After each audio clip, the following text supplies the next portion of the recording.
Once upon a time, in a small snow-covered village, there lived a young girl named Clara. Her family was very poor, and Christmas to them was just another cold winter day. Clara sat on her little wooden stool, staring out of the frost-covered window. Twinkling lights adorned the houses nearby, casting a warm glow on the snowy streets. She could hear laughter and carols drifting through the air, and she watched as children her age ran past, their arms full of beautiful wrapped gifts. The sight made her heart ache. Behind her, the steady hum of her mother's sewing machine filled their small drafty home. Eliza, Clara's mother, worked tirelessly stitching clothes for the wealthy townsfolk.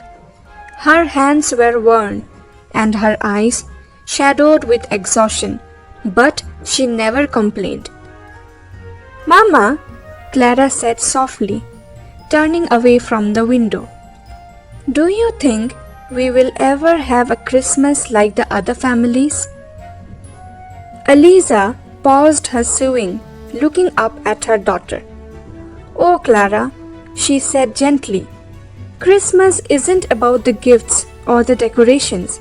It's about love and being thankful for what we have."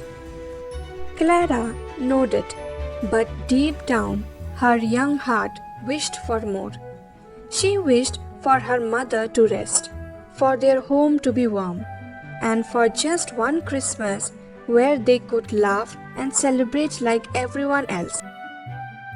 That night, after her mother finally set down her needle and thread and drifted off to sleep, Clara knelt by her small bed.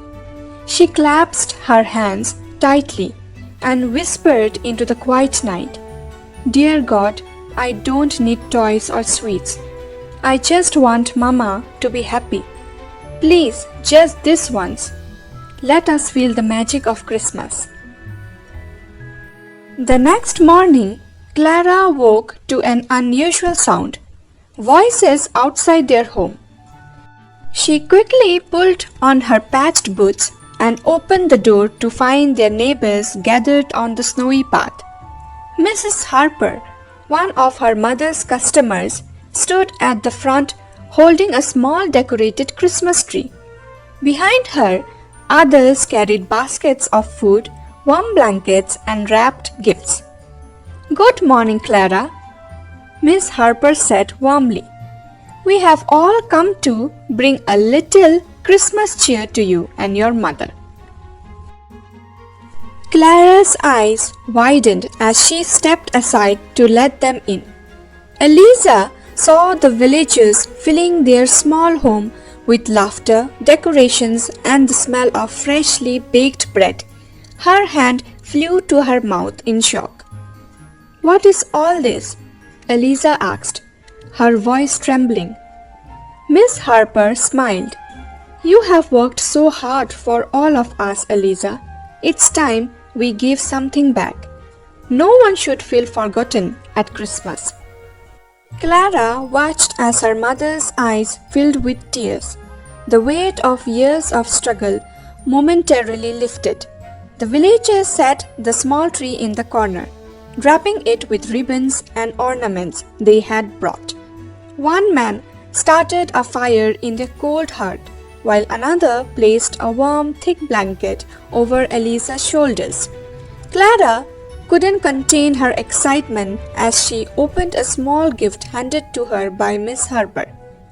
Inside was a book of stories, something she had always dreamed of having, but never dared to ask for. That evening, the little home was alive with warmth and laughter. The villagers stayed to share a simple but hearty meal. After the neighbors left, Clara and Eliza sat together by the fire. Clara rested her head on her mother's shoulder, feeling a sense of peace she had ever known before. "Mama," Clara whispered, "this is the best Christmas ever." Eliza kissed her daughter's forehead. It is, my darling, and it's all because of the kindness of others and your beautiful heart. As the fire crackled and the snow fell gently outside, Clara looked up at the sky through the small window. A single star shone brighter than the rest, and she smiled. She didn't need to say a word.